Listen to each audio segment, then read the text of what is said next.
بسم اللہ الرحمن الرحیم۔ مقدمہ۔ تمام تعریفیں اللہ سبحانہ و تعالیٰ کے لیے ہیں، جنہوں نے اپنی کتاب کو اپنی حمد کے ساتھ شروع کیا اور فرمایا الحمد للہ رب العالمین الرحمن الرحیم مالک یوم الدین۔ دوسری جگہ فرمایا الحمد للہ الذی انزل علی عبدہ الکتاب، یعنی سب تعریف اللہ تعالیٰ کے لیے ہی ہے جنہوں نے اپنے بندے پر قرآن کریم نازل کیا، جس میں کوئی کجی نہیں، جو ہمیشہ دین کو قائم رکھنے والے ہیں، تاکہ اللہ تعالیٰ کے سخت عذاب سے اللہ کے پیغمبر محمد صلی اللہ علیہ وسلم لوگوں کو خبردار کر دیں، اور جو لوگ ایمان لا کر نیک اعمال کرتے ہیں انہیں ان کے بہترین اور ہمیشگی والے بدلے کی خوشخبری سنا دے، اور جو لوگ اپنے جاہل باپ دادا کی سنی سنائی باتوں پر اللہ کی اولاد مانتے ہیں انہیں بھی چوکنا کر دے کہ یہ بہت بڑی جسارت اور محض جھوٹی بات ہے جو ان کی زبان سے نکل رہی ہے۔ اے نبی، آپ ان کے پیچھے اپنی جان میں گھن نہ لگاؤ۔ جس طرح اللہ تعالیٰ جو پروردگار ہیں انہوں نے اپنی کتاب کو حمد و ثنا سے شروع کیا، اسی طرح اللہ نے اپنی مخلوق کو بھی اپنی حمد سے شروع کیا۔ ارشاد ہوتا ہے الحمد للہ الذی خلق السماوات والارض وجعل الظلمات والنور ثم الذین کفروا بربهم یعدلون، یعنی سب تعریف اللہ ہی کے لیے ہے جنہوں نے آسمان اور زمین کو اور اندھیرے اور اجالے کو پیدا کیا، لیکن کفار باوجود اس کے بھی اللہ کا شریک ٹھہراتے ہیں۔ اسی طرح مخلوق کا خاتمہ بھی اپنی حمد و ثنا پر کیا۔ اہل جنت اور اہل جہنم کے انجام کا بیان کر کے اللہ نے ارشاد فرمایا وَتَرَى الْمَلَائِكَةَ حَافِّينَ مِنْ حَوْلِ الْعَرْشِ يُسَبِّحُونَ بِحَمْدِ رَبِّهِمْ وَقُضِيَ بَيْنَهُمْ بِالْحَقِّ وَقِيلَ الْحَمْدُ لِلَّهِ رَبِّ الْعَالَمِينَ، یعنی اے نبی آپ دیکھیں گے کہ فرشتے اللہ تعالیٰ کے عرش کو چاروں طرف سے گھیرے ہوئے ہوں گے اور اپنے رب کی حمد و ثنا، تسبیح و تقدیس بیان کرتے ہوں گے۔ فیصلے حق کے ساتھ ہو چکے ہوں گے اور کہہ دیا گیا ہوگا کہ تمام تعریفیں اللہ رب العالمین ہی کے لیے ہیں۔ اسی لیے اللہ تعالیٰ کا فرمان ہے وَهُوَ اللَّهُ لَا إِلَٰهَ إِلَّا هُوَ لَهُ الْحَمْدُ فِي الْأُولَى وَالْآخِرَةِ وَلَهُ الْحُكْمُ وَإِلَيْهِ تُرْجَعُونَ، یعنی وہی اللہ ہے، اللہ کے سوا کوئی معبود برحق نہیں ہے اور اللہ ہی کی طرف تم سب لوٹائے جاؤ گے۔ دوسری جگہ ارشاد ہوتا ہے الحمد للہ الذی لہ ما فی السماوات وما فی الارض ولہ الحمد فی الآخرہ وہو الحکیم الخبیر، یعنی سب تعریفیں اللہ ہی کے لیے ہیں، آسمان اور زمین کی تمام چیزیں اللہ ہی کی ملکیت ہیں، آخرت میں بھی حمد اللہ ہی کے لیے ہے، وہی اللہ حکمت والے اور خبردار ہیں۔ اول و آخر اللہ ہی کی تعریف ہے، یعنی جو کچھ اللہ نے پیدا کیا اور جو کچھ پیدا کریں گے وہ ان سب میں تعریفوں والے ہیں۔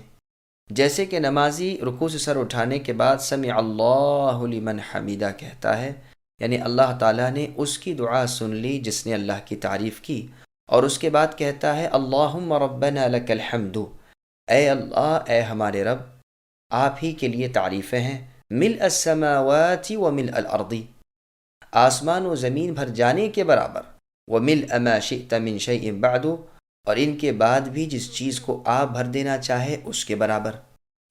اسی لیے جنتی لوگ بھی حمد و ثنا کا الہام کیے جائیں گے اور ان کے سانس کے ساتھ ہی بلا تکلف اللہ تعالیٰ کی تعریف اور اللہ کی تسبیح ادا ہوتی رہے گی۔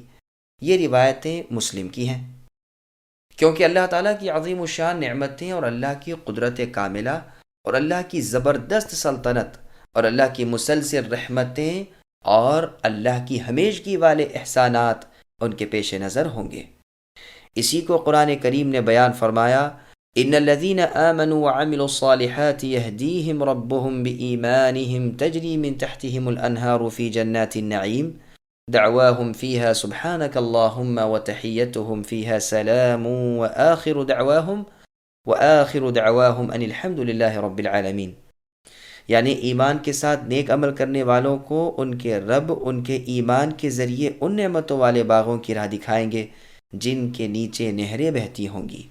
ان کی آواز سبحانک اللہم، یعنی اے اللہ آپ پاک ہیں ہوگی، اور آپس میں سلام کا تحفہ ہوگا، اور آخری پکار ان کی یہی ہوگی کہ سب تعریفیں اللہ ہی کے لیے ہے جو تمام جہان والوں کے رب ہیں۔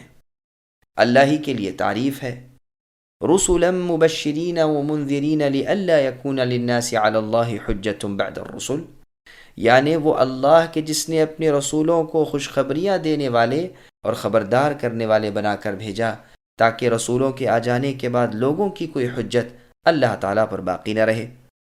ان رسولوں کا سلسلہ نبی امی عربی مکی و مدنی محمد مصطفیٰ صلی اللہ علیہ وسلم پر ختم کیا، جو سب سے زیادہ واضح راہ کی ہدایت کرنے والے ہیں۔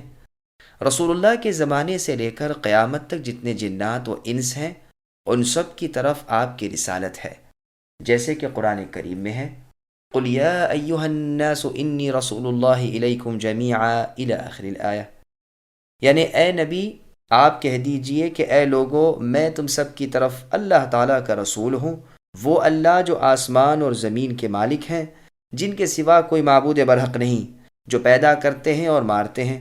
بس اے لوگو تم سب ایمان لاؤ اللہ تعالیٰ اور اللہ کے رسول پر جو نبی امی ہے، جو اللہ تعالیٰ پر اور اللہ کی باتوں پر ایمان رکھتے ہیں۔ لوگوں انہی کی پیروی میں تمہاری ہدایت مضمر ہے۔ دوسری جگہ اللہ کا ارشاد ہے لِأُنذِرَكُمْ بِهِ وَمَنْ بَلَغَ، تاکہ میں تمہیں بھی ڈراؤں اور انہیں بھی جنہیں کلام اللہ پہنچے۔ پس جس عربی، عجمی، کالے، گورے انسان کو یہ قرآن پہنچا، رسول اللہ صلی اللہ علیہ وسلم اس کے لیے ڈرانے والے ہیں۔ اس لیے اللہ تعالیٰ نے فرمایا وَمَنْ يَكْفُرْ بِهِ مِنَ الْأَحْزَابِ فَالنَّارُ مَوْعِدُهُ، یعنی اس کے ساتھ کفر کرنے والا جہنمی ہے، پس جو کوئی قرآن کے ساتھ کفر کرے وہ بحکم قرآن جہنمی ہے۔ دوسری جگہ قرآن کریم کا ارشاد ہوتا ہے فَذَرْنِي وَمَنْ يُكَذِّبُ بِهَذَا الْحَدِيثِ سَنَسْتَدْرِجُهُمْ مِنْ حَيْثُ لَا يَعْلَمُونَ، یعنی اے نبی تم ان جھٹلانے والوں کو اور مجھ کو چھوڑ دو، میں انہیں اس طرح بتدریج پکڑوں گا کہ انہیں معلوم بھی نہ ہوگا۔ صحیح مسلم میں رسول اللہ صلی اللہ علیہ وسلم کی حدیث ہے، آپ نے فرمایا میری پیغمبری عام ہے، میں ہر سرخ و سیاہ کی طرف پیغمبر بنا کر بھیجا گیا ہوں۔ مجاہد رحمۃ اللہ علیہ فرماتے ہیں یعنی کل جن و انس کی طرف۔ پس رسول اللہ صلی اللہ علیہ وسلم تمام انسانوں اور جنات کی طرف اللہ تعالیٰ کے رسول ہیں۔ سب کو اللہ کریم کی وحی اور عزت والے قرآن کو رسول اللہ پہنچانے والے ہیں، جس پاک کتاب کے پاس کسی طرف سے باطل پھٹک ہی نہیں سکتا، جو حکمتوں اور تعریفوں والے اللہ کا نازل کیا ہوا ہے۔ دعوت غور و فکر۔ اللہ تعالیٰ نے اپنے اس کلام کو سمجھنے کی تاکید بھی اسی میں ذکر کر دی ہے۔ فرمایا کہ تم کیوں قرآن میں تدبر اور غور و فکر نہیں کرتے؟ اگر یہ اللہ کے سوا اور کسی کی طرف سے ہوتا تو تم اس میں بہت کچھ اختلاف پاتے۔ دوسری جگہ فرمایا اس مبارک کتاب کو ہم نے تمہاری طرف اے نبی اتارا تاکہ لوگ اس میں غور و خوض کریں اور عقل مند لوگ نصیحت حاصل کریں۔ تیسری جگہ اللہ نے فرمایا یہ لوگ قرآن کے سمجھنے کی کوشش کیوں نہیں کرتے؟ کیا ان کے دلوں پر قفل لگ گئے ہیں؟ دنیا کے طالب علماء کا انجام بد۔ پس علماء پر واجب ہے کہ کلام اللہ کا مطلب واضح کریں اور سیکھیں اور سکھائیں اور لوگوں کی صحیح رہنمائی کریں۔ اللہ تعالیٰ فرماتے ہیں ہم نے کتاب والوں سے عہد لیا، یعنی یہود و نصارہ کے علماء سے، کہ وہ اسے بیان کرتے رہیں، یعنی اللہ کے کلام کو چھپائے نہیں، یعنی لوگوں سے، لیکن ان لوگوں نے اسے پیٹھ پیچھے ڈال دیا اور اس کے بدلے دنیا طلب کرنے لگے۔ ان کا یہ بیوپار نہایت ہی برا ہے۔ دوسری جگہ اللہ نے فرمایا جو لوگ اللہ کے عہد اور اپنی قسموں کو تھوڑی سی رقم کے بدلے بیچتے پھریں ان کے لیے آخرت میں کوئی حصہ نہیں، ان سے اللہ تعالیٰ قیامت کے روز بات تک نہ کریں گے، نہ ان کی طرف نظر رحمت سے دیکھیں گے، نہ انہیں پاک کریں گے، بلکہ ان کے لیے دردناک عذاب ہے۔ بس جو لوگ ہم سے پہلے کتاب دیے گئے تھے، یعنی یہود و نصارہ، اور انہوں نے اس سے منہ موڑ لیا اور دنیا کے حاصل کرنے اور اس کے اکٹھا کرنے میں مشغول ہو گئے، اور اللہ تعالیٰ کی منع کی ہوئی چیزوں کے پیچھے پڑ کر اللہ کی پاک کتاب کو چھوڑ دیا، پروردگار نے ان کی مذمت بیان کی۔ مسلمانوں کو چاہیے کہ وہ ایسا کام نہ کریں جو مذمت کا سبب بنے، بلکہ انہیں چاہیے کہ احکام اللہ کی تعمیل میں دل و جان سے لگے رہیں اور قرآن پاک کے سیکھنے، سکھانے اور سمجھانے میں مشغول رہا کریں۔ اللہ تعالیٰ فرماتے ہیں کیا اب تک وہ وقت نہیں آیا کہ مسلمانوں کے دل اللہ تعالیٰ کے ذکر سے اور جو ان کی طرف حق آیا ہے اس سے کانپ اٹھیں اور ان کی طرح نہ ہو جائیں جنہیں ان سے پہلے کتاب دی گئی، لیکن کچھ زمانہ گزرتے ہی ان کے دل سخت ہو گئے اور اکثر لوگ نافرمان ہو گئے۔ جان لو کہ مردہ زمین کو نئی زندگی دینا اللہ ہی کا کام ہے۔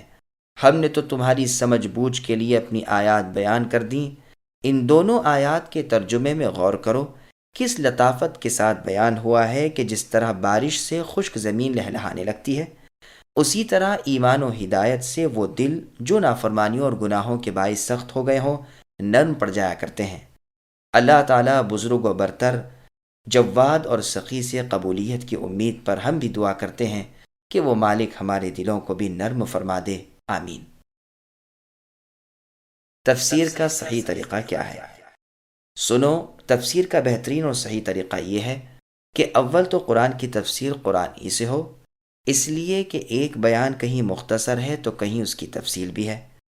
اس کے بعد قرآن کی تفسیر حدیث سے ہوتی ہے، اس لیے کہ حدیث قرآن کریم کی تبیین اور تفسیر ہے، بلکہ امام ابو عبداللہ محمد بن ادریس الشافعی رحمۃ اللہ علیہ فرماتے ہیں کہ رسول اللہ صلی اللہ علیہ وسلم کے تمام احکام قرآن ہی سے سمجھے ہوئے ہیں۔ اللہ کا فرمان ہے، ہم نے تم پر یہ کتاب اے نبی حق کے ساتھ نازل فرمائی ہے تاکہ آپ لوگوں کے درمیان اللہ کے بتائے ہوئے احکام کے مطابق فیصلہ کر سکیں۔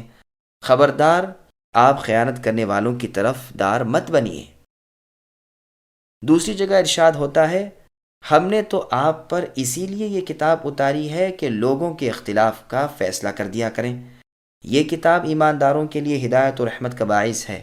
ایک اور مقام پر اللہ نے فرمایا، ہم نے اس کے ذکر کو آپ کی طرف اس لیے نبی اتارا ہے کہ آپ اسے لوگوں کو کھول کھول کر پہنچا دیں تاکہ وہ غور و فکر کر سکیں۔ حدیث کی اہمیت۔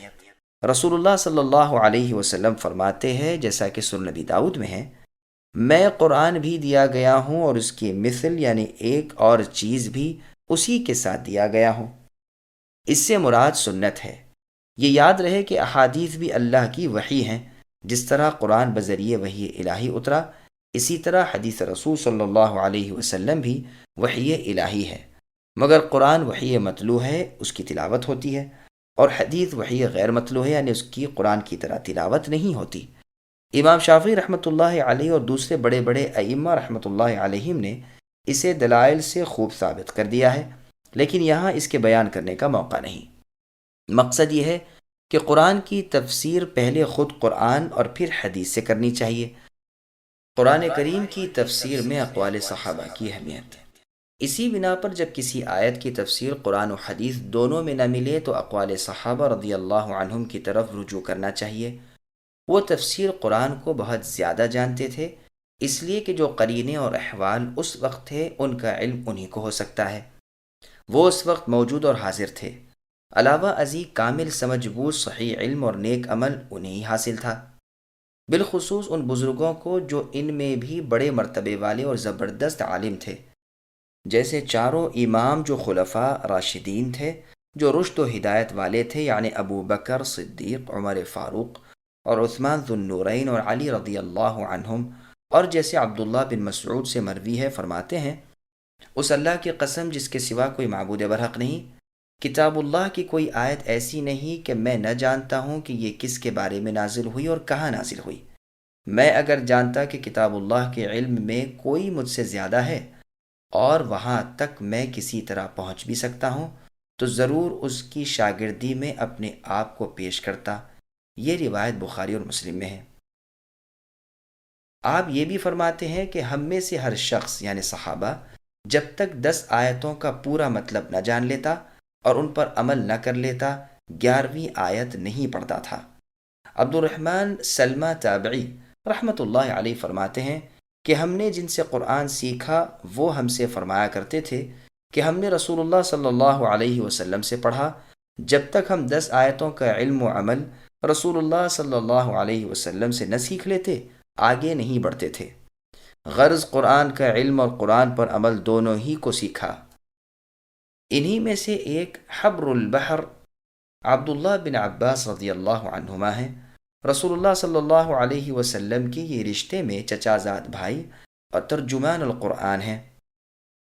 رسول اللہ صلی اللہ علیہ وسلم نے ان کے لیے برکت کی دعا کی تھی اور کہا تھا، اللہم فقہہ فی الدین، اے اللہ انہیں دین کی سمجھ عطا فرمائیے، وعلمہ التأویل، اور قرآن کی تفسیر کا علم بھی نصیب کیجیے۔ یہ حدیث مسند احمد وغیرہ کی ہے۔ عبداللہ بن مسعود رضی اللہ عنہ کے اس قول کو پیش نظر رکھ کر خیال کیجئے کہ ان کا انتقال 32 ہجری میں ہوا، اور عبداللہ بن عباس رضی اللہ عنہما ان کے بعد بھی 36 سال تک زندہ رہے۔ تو اس مدت میں آپ نے علم میں کس قدر ترقی کی ہوگی۔ ابو وائل فرماتے ہیں کہ علی رضی اللہ عنہ کے زمانے میں عبداللہ بن عباس رضی اللہ عنہما امیر حج مقرر ہوئے تھے۔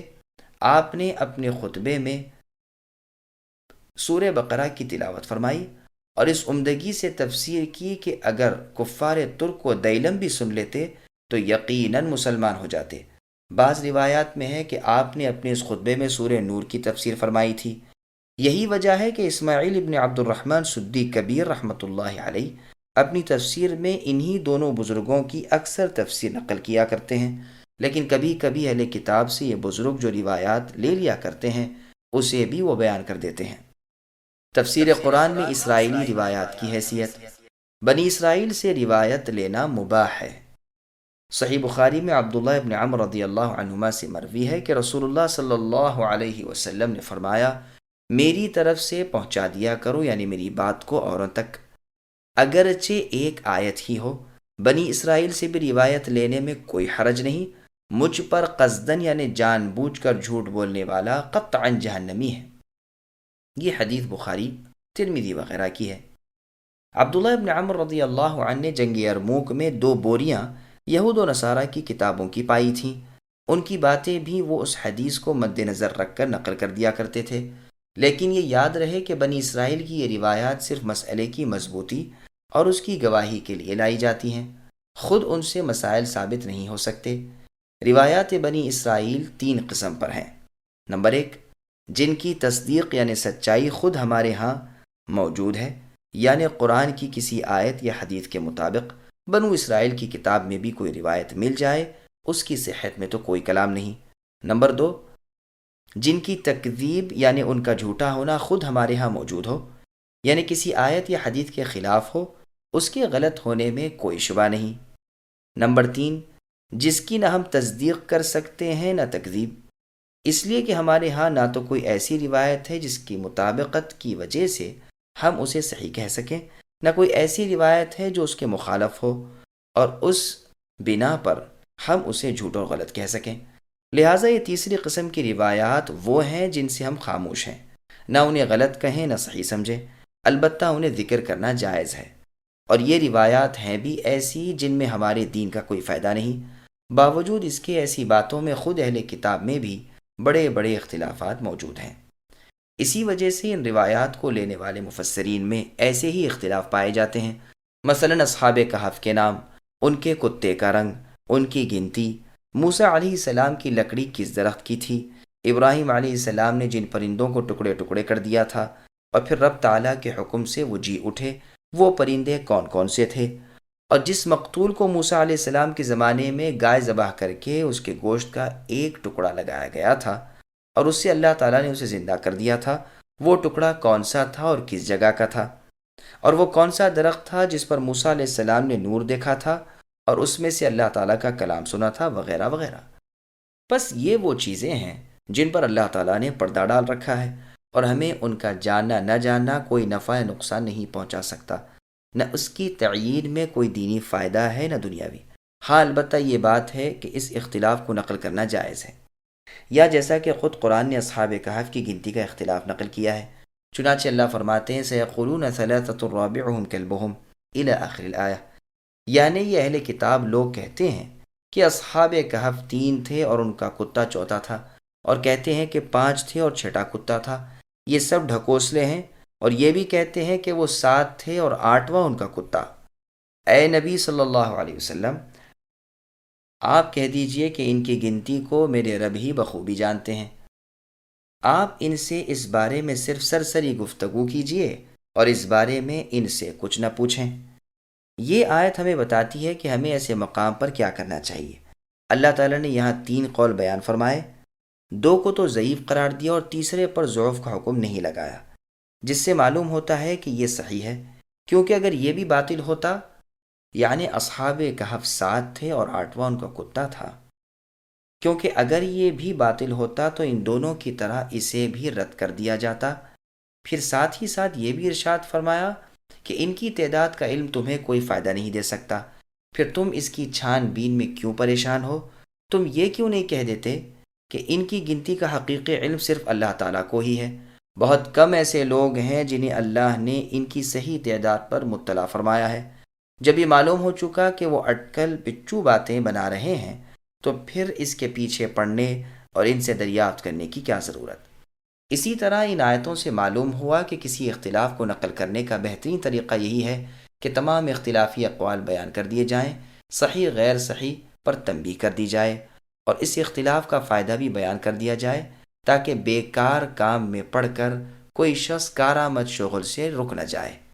جو شخص اختلاف نقل کرنے میں تمام اقوال بیان نہ کرے تو یہ اس کا قصور ہے۔ ممکن ہے ٹھیک قول وہی ہو جسے اس نے چھوڑ دیا۔ اسی طرح جو شخص اختلاف نقل کر کے فیصلہ کیے بغیر چھوڑ دے اس نے بھی غلطی اور تقصیر کی۔ اگر غیر صحیح کو جان بوجھ کر صحیح کہہ دے پھر تو وہ جھوٹا ہے، اور اگر جہالت سے ایسا کرے تو پھر وہ خطا کار ہے۔ اسی طرح جو شخص کسی ایسی باریک بات میں جس میں کوئی بڑا فائدہ نہ ہو بہت سارے اقوال اختلافی نقل کر دے، یا ایسے اختلافات نقل کرنے بیٹھ جائے جن کے الفاظ مختلف ہوں مگر نتیجے کے اعتبار سے یا تو اختلاف بالکل ہی اٹھ جاتا ہو یا یوں ہی معمولی سا رہ جاتا ہو، اس نے بھی اپنے قیمتی وقت کو بیکار ضائع کیا اور نہ کرنے والا کام کیا۔ اس کی مثال ایسی ہے جیسے کوئی شخص دو جھوٹے کپڑے پہن لے۔ بھلائی اور سیدھی بات کی توفیق تو اللہ تعالیٰ ہی کے ہاتھ میں ہے۔ اب رہا تفسیر اور تابعین کے اقوال۔ جب کسی آیت کی تفسیر قرآن، حدیث اور اقوال صحابہ تینوں میں نہ ملے تو اکثر ائمہ دین نے کہا ہے کہ ایسے موقع پر تابعین کی تفسیر سے مدد لی جائے، جیسے مجاہد ابن جبر رحمۃ اللہ علیہ جو تفسیر میں باری تعالیٰ کی ایک نشانی تھے، جو فرماتے ہیں کہ میں نے 3 مرتبہ اول سے آخر تک عبداللہ بن عباس رضی اللہ عنہما سے قرآن سیکھا اور سمجھا، ایک ایک آیت کو پوچھ پوچھ کر سمجھ کر پڑھا۔ ابن ابی ملیکہ فرماتے ہیں خود میں نے مجاہد رحمۃ اللہ علیہ کو دیکھا کہ کتاب قلم دوات لے کر ابن عباس رضی اللہ عنہما کے پاس پہنچا کرتے اور تفسیر قرآن دریافت کر کے تحریر فرماتے۔ پورے قرآن کریم کی تفسیر اسی طرح نقل کی۔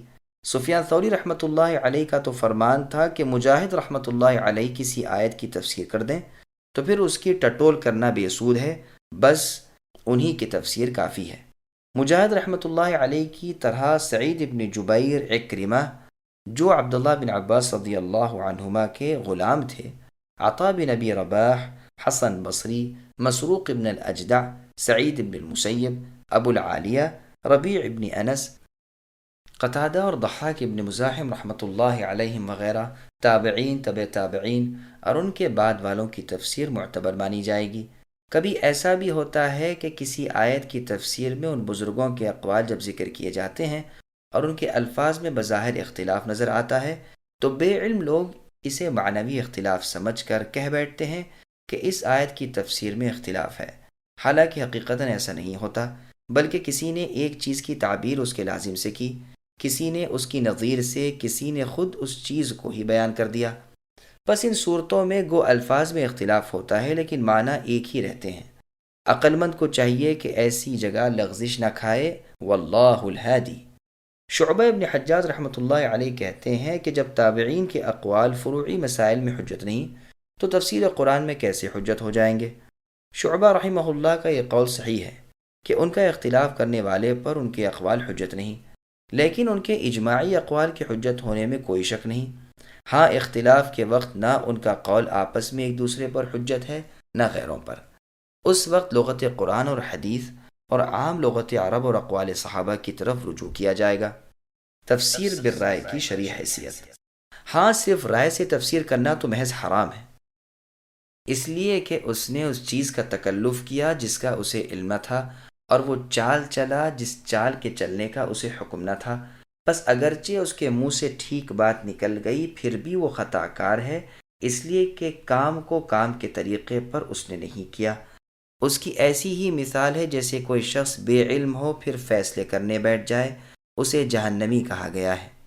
یہ اور بات ہے کہ ایسے شخص کی صحیح بات پر مواخذہ کم ہو لیکن ہے خطا کار، واللہ اعلم۔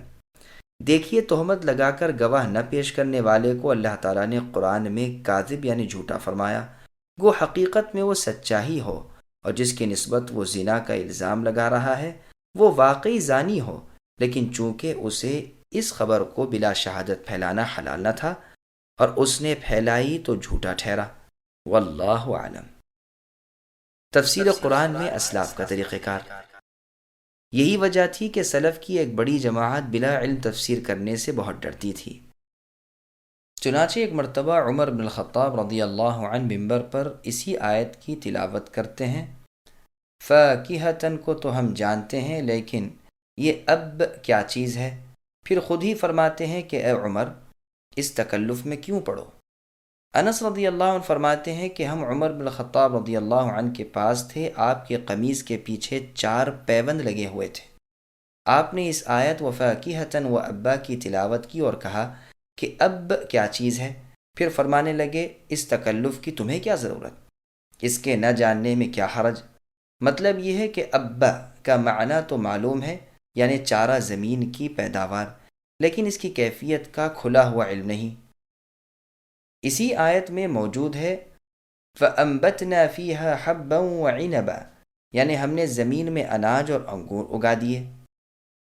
ابن جریر میں صحیح سند کے ساتھ مروی ہے کہ ابن ابی ملیکہ رحمۃ اللہ علیہ فرماتے ہیں ابن عباس رضی اللہ عنہما سے کسی شخص نے ایک آیت کی تفسیر پوچھی تو آپ نے کچھ بیان نہ فرمایا، حالانکہ اگر اس کی تفسیر تم میں سے کسی سے پوچھی جاتی تو فوراً جواب دے دیتے۔ دوسری روایت میں ہے کہ ایک شخص نے آپ سے پوچھا کہ قرآن میں جو 1000 سال کے برابر ایک دن کا ذکر ہے یہ کیا ہے؟ آپ نے فرمایا اور 50,000 سال کے برابر کے دن کا ذکر ہے وہ کیا ہے؟ اس نے کہا میں تو آپ سے سمجھنا چاہتا ہوں۔ آپ نے فرمایا یہ 2 دن ہیں جن کا ذکر اللہ تعالیٰ نے اپنی کتاب میں کیا ہے، ان کا حقیقی علم اللہ تعالیٰ ہی کو ہے۔ خیال فرمائیے کہ اتنے بڑے مفسر ابن عباس رضی اللہ عنہما نے قرآن کی تفسیر میں کس قدر احتیاط سے کام لیا کہ جس بات کا علم نہ تھا اس کے بیان سے صاف انکار کر دیا۔ تفسیر ابن جریر میں ہے کہ جندب ابن عبداللہ رضی اللہ عنہ سے ایک مرتبہ طلق ابن حبیب رحمۃ اللہ علیہ نے ایک آیت کی تفسیر پوچھی تو فرمانے لگے کہ تم مسلمان ہو تو تمہیں قسم ہے اگر تم یہاں سے چلے جاؤ، یا فرمایا یہاں بیٹھے رہو۔ سعید بن مسیب رحمۃ اللہ علیہ سے قرآن کی آیت کی تفسیر پوچھی جاتی تو فرماتے ہم قرآن میں کچھ نہیں کہتے، یعنی بغیر علم کے یا محض اپنی رائے سے۔ آپ کی عادت مبارکہ تھی کہ جو کچھ معلوم ہوتا اسی کو قرآن کی تفسیر میں بیان فرماتے۔ ایک مرتبہ ایک شخص کے سوال پر آپ نے فرمایا مجھ سے قرآن کی تفسیر نہ پوچھو، قرآن کی تفسیر ان سے پوچھو جو کہتے ہیں کہ مجھ پر قرآن کی کوئی آیت مخفی نہیں، یعنی عکرمہ ابن عباس رضی اللہ عنہما کے غلام۔ یزید ابن ابی یزید کہتے ہیں ہم سعید ابن مسیب رحمۃ اللہ علیہ سے حلال و حرام کے مسائل پوچھتے تھے، آپ ان میں سب سے زیادہ عالم نظر آتے، لیکن جب قرآن کی کسی آیت کی تفسیر پوچھتے تو ایسے خاموش ہو جاتے گویا سنا ہی نہیں۔ عبید اللہ ابن عمر فرماتے ہیں میں نے مدینے کے بڑے بڑے فقیہوں کو دیکھا کہ قرآن کی تفسیر کرتے ہوئے جھجکتے تھے، جیسے سالم ابن عبداللہ، قاسم ابن محمد، سعید ابن المسیب، نافع رحمۃ اللہ علیہم وغیرہم۔ ہشام رحمۃ اللہ علیہ فرماتے ہیں میں نے اپنے والد عروہ رحمۃ اللہ علیہ کو کبھی کسی آیت کی تفسیر کرتے ہوئے نہیں سنا۔ عبیدہ سلمانی رحمۃ اللہ علیہ سے قرآن کی ایک آیت کی تفسیر پوچھی جاتی ہے تو فرماتے ہیں جو لوگ قرآن کی آیتوں کو جانتے تھے کہ کس بارے میں نازل ہوئیں وہ تو اس دنیا کو خالی کر گئے، یعنی گزر گئے، اب تم ٹھیک ٹھاک اور سیدھے سادھے رہو۔ مسلم ابن یسار رحمۃ اللہ علیہ فرماتے ہیں جب تم کتاب اللہ کی تفسیر میں کچھ کہنا چاہو تو آگے پیچھے دیکھ لو، کیونکہ یہ اللہ تعالیٰ کی طرف نسبت کر کے بات کہنی ہے۔ ابراہیم رحمۃ اللہ علیہ فرماتے ہیں ہمارے سب ساتھی قرآن کی تفسیر کو بڑی چیز جانتے تھے اور اس میں سخت احتیاط کرتے تھے۔ شعبی رحمۃ اللہ علیہ فرماتے ہیں گو میں نے قرآن کریم کی ایک آیت کا علم حاصل کر لیا ہے، تاہم میں یہ کہتے ہوئے جھجکتا ہوں اس لیے کہ یہ اللہ تعالیٰ سے روایت کرنا ہے۔ مسروق رحمۃ اللہ علیہ کا قول ہے کہ تفسیر میں بے حد احتیاط کرو، تفسیر تو اللہ تعالیٰ سے روایت کرنا ہے۔ ان تمام اور ان جیسے اور آثار صحیحہ کا جو ائمہ سلف سے منقول ہیں، یہ مطلب ہے کہ یہ علماء کرام ہرگز بغیر علم کے قرآن کے معنی مطلب میں لب کشائی نہیں کرتے تھے۔ ہاں لغت کی روح سے یا شریعت کی روح سے جو تفسیر معلوم ہو اس کے بیان کرنے میں کوئی حرج نہیں۔ اسی لیے خود ان بزرگوں کے پاکیزہ اقوال قرآن کریم کی تفسیر میں بکثرت مروی ہیں۔ کوئی یہ نہ کہے کہ جب یہ بزرگ اس طرح کانپتے رہا کرتے تھے اور تفسیر بیان نہیں فرماتے تھے، پھر ان سے تفسیر منقول کیوں ہے؟ جواب اس کا یہ ہے کہ چپ وہاں رہتے تھے جہاں نہیں جانتے تھے، اور کہتے اس جگہ تھے جہاں کا علم ہوتا تھا، اور یہ دونوں ہی باتیں ہر ایک پر واجب ہیں۔ چنانچہ بے علمی کے وقت چپ رہنے اور علم کو بیان کرنے کے بارے میں قرآن فرماتا ہے لَتُبَيِّنُنَّهُ لِلنَّاسِ وَلَا تَكْتُمُونَهُ، یعنی اسے لوگوں کے سامنے بیان کرتے رہو اور چھپاؤ نہیں۔ اور سنن نبی داؤد، ترمذی وغیرہ کی حدیث میں رسول اللہ کا فرمان ہے جس سے کوئی مسئلہ پوچھا جائے اور وہ باوجود جاننے کے اسے چھپائے، قیامت کے دن اسے آگ کی لگام چڑھائی جائے گی۔ ابن جریر میں حدیث ہے کہ رسول اللہ قرآن کی انہی آیات کی تفسیر فرماتے تھے جن کی تفسیر جبرائیل علیہ السلام سمجھاتے، لیکن یہ حدیث منکر اور غریب ہے، اور اس کے راوی جعفر جو محمد ابن خالد ابن زبیر ابن عوام القرشی کے لڑکے ہیں، ان کی بابت امام بخاری فرماتے ہیں کہ ان کی حدیث میں متابعت نہیں کی جاتی۔ حافظ ابو الفتح الازدی فرماتے ہیں یہ منکر الحدیث ہیں۔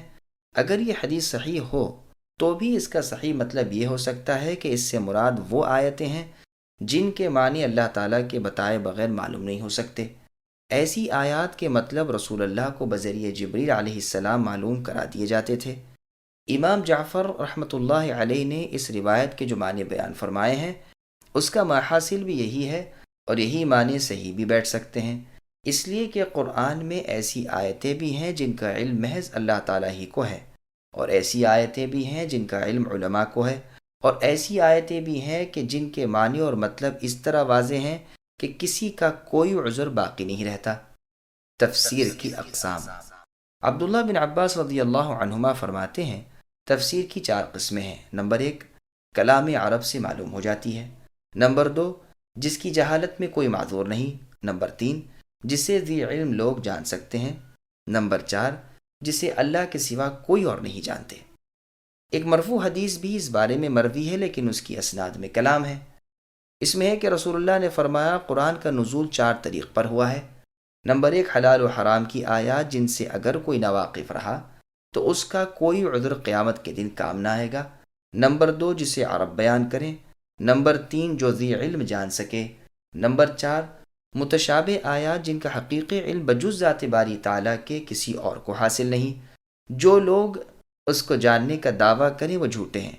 اس حدیث کی سند میں محمد ابن صائب کلبی ہیں، وہ متروک الحدیث ہیں، ہو سکتا ہے انہوں نے موقوف روایت کیا، یعنی عبداللہ بن عباس کے قول کو مرفوع حدیث سمجھ لیا ہو، واللہ اعلم۔ اب قرآن کریم کے متعلق چند ضروری معلومات سماعت کریں۔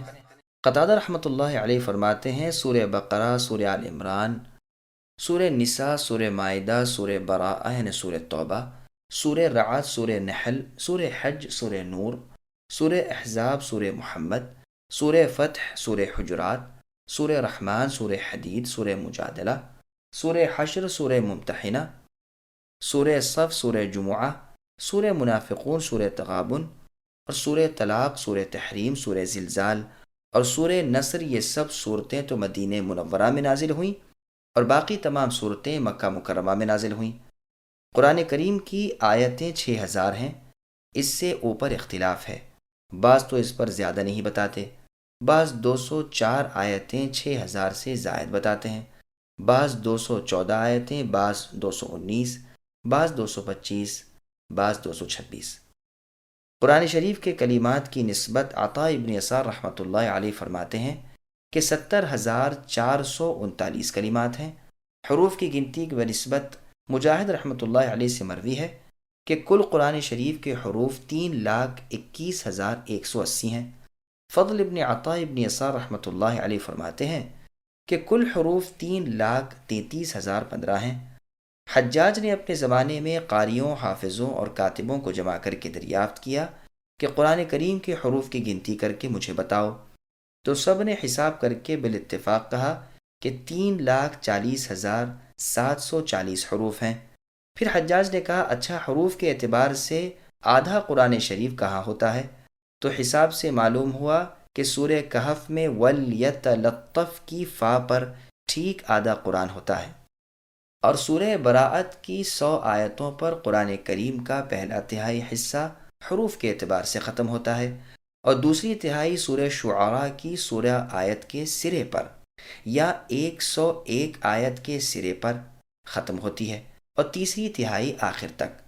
اور اگر منزلوں کا شمار کیا جائے، یعنی قرآن کریم کو 7 منزلوں پر تقسیم کیا جائے، تو پہلی منزل صدّ کی دال پر ختم ہوتی ہے جو اس آیت میں ہے فَمِنْهُمْ مَنْ آمَنَ بِهِ وَمِنْهُمْ مَنْ صَدَّ، اور دوسری منزل حبطت کی تا پر ختم ہوتی ہے جو سورہ اعراف کی آیت اولئک حبطت میں ہے، اور تیسری منزل اکولوها کے آخر الف پر جو سورہ رعد میں ہے، اور چوتھی منزل جعلنا کے الف پر جو سورہ حج کی آیت جعلنا من سکن میں ہے، اور پانچویں منزل مؤمنہ کی ہا پر جو سورہ احزاب میں آیت وما كان لمؤمن ولا مؤمنة میں ہے، اور چھٹی منزل السوء کی واو پر جو سورہ فتح کی آیت الظانین باللہ ظن السوء میں ہے، اور ساتویں منزل قرآن کے اختتام پر ہے۔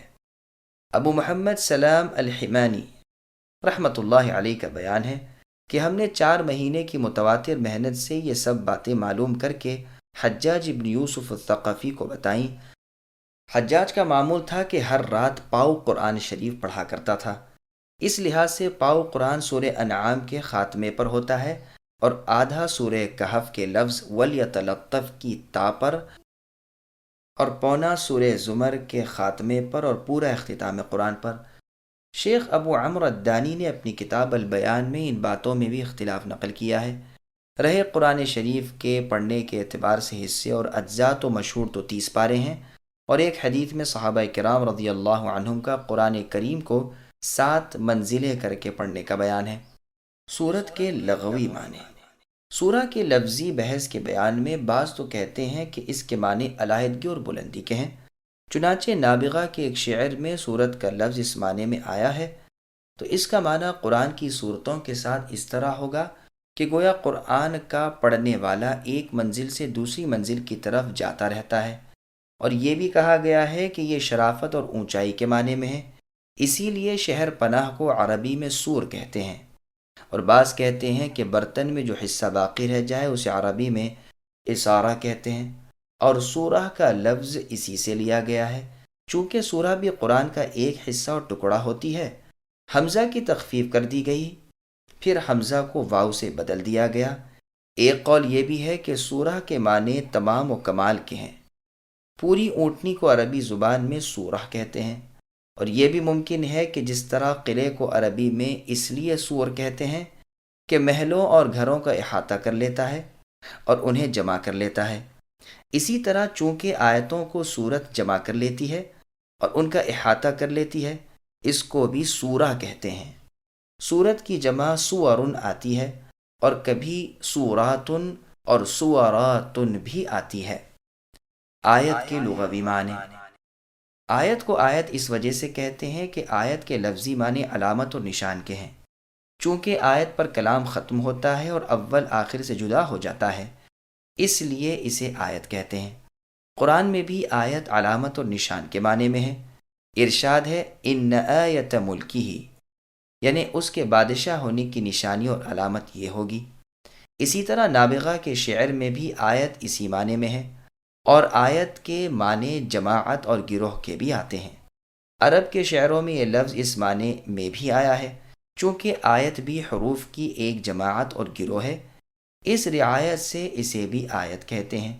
اور آیت کے معنی عجب کے بھی ہیں، چونکہ یہ عجیب چیز ہے، معجزہ ہے، تمام انسان اس جیسی بات نہیں کہہ سکتے، اس لیے بھی اسے آیت کہتے ہیں۔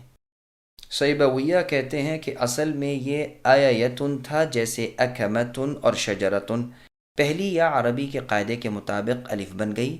کسائی کا قول ہے کہ آیت کی اصل آیتن تھی، جیسے آمینتن، یا الف ہو گئی اور التباس کی وجہ سے گر گئی۔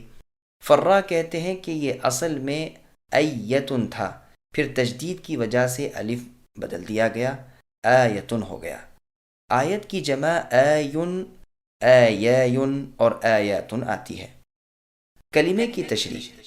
کلمہ کہتے ہیں ایک لفظ کو، کبھی تو اس کے دو ہی حروف ہوتے ہیں جیسے ما اور لا اور لہو وغیرہ، اور کبھی زیادہ بھی ہوتے ہیں، زیادہ سے زیادہ 10 حروف ایک کلمے میں ہوتے ہیں جیسے لَيَسْتَخْلِفَنَّهُمْ اور أَنُلْزِمُكُمُوهَا اور فَأَسْقَيْنَاكُمُوهُ، اور کبھی ایک ہی کلمے کی ایک آیت ہوتی ہے جیسے والفجر اور والضحى اور والعصر، اور اسی طرح الف لام میم اور طه اور یاسین اور حامیم کوفیوں کے قول ہیں، اور حامیم عین سین قاف ان کے نزدیک 2 ہیں، اور ان کے سوا اور لوگ کہتے ہیں کہ یہ کلمے نہیں بلکہ صورتوں کے شروع ہیں۔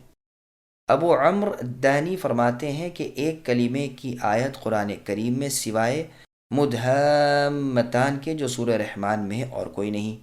قرطبی فرماتے ہیں کہ عربی زبان کے سوا عجمی ترکیب تو قرآن میں ہے ہی نہیں، البتہ کچھ عجمی نام ہیں جیسے ابراہیم، نوح، لوط، اور اختلاف کیا ہے کہ کیا قرآن میں اس کے سوا بھی کچھ عجمی ہیں؟ تو باقلانی اور طبری نے تو صاف انکار کر دیا ہے اور کہہ دیا ہے کہ عجمیت کے مطابق جو ہے وہ حقیقت میں عربی ہی ہے لیکن موافقت ہے۔